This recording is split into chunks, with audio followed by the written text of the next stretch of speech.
Back to you. All right, thanks so much, Kevin.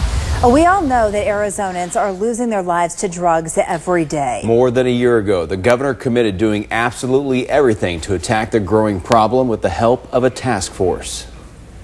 I'm bringing together a team of leading substance abuse experts, recovering addicts, and providers to find the best treatments and reduce barriers to care.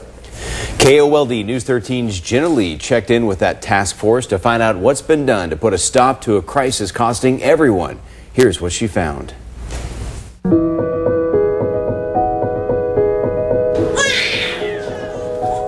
That was your mama. Seth Harris is a beautiful, blue-eyed boy. Yeah, Mickey Mouse. If this 3-year-old could talk, he'd tell you all about his love for Mickey Mouse and race cars.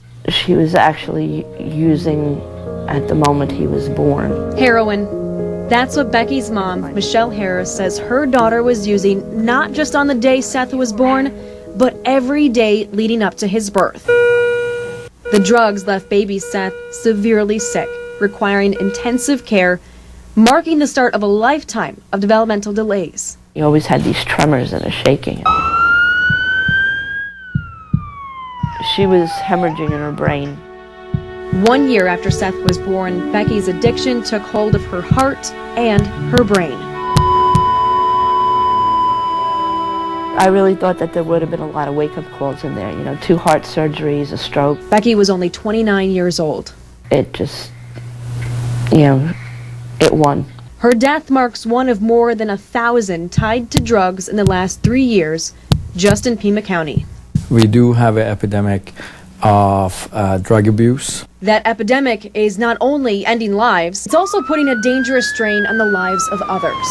They respond to lots of patient going down or a person going down, and it's taking lots of resources away. The Tucson Fire Department has taken more than 2,000 of those types of calls since the beginning of this year. And all of this comes at a cost, too.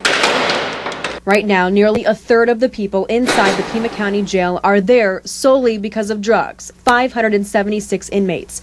And that costs you money. The first night stay for an inmate on drug charges costs $300. Every night after that, $89. Last February, the governor rolled out a substance abuse task force to address these ongoing issues.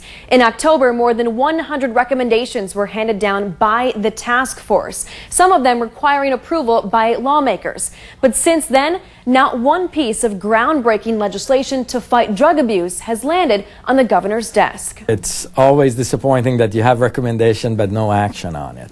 I spoke to the chair of the task force, and she tells me she doesn't know offhand how many of the recommendations require legislative approval, but says it's not just new bills that can help, it's funding. What we're doing first is looking at utilizing some of our current funds differently. Some of those reallocated funds are now headed to support state high school drug prevention programs. She loved him. The innocent victims of drug abuse hope Arizona will press on, no matter the price. Certainly make it easier for them to get help.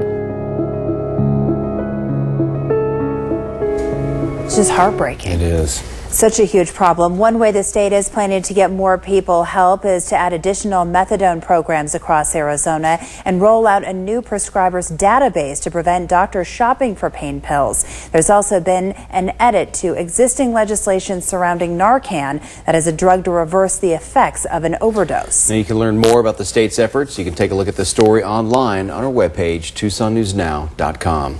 We'll find out why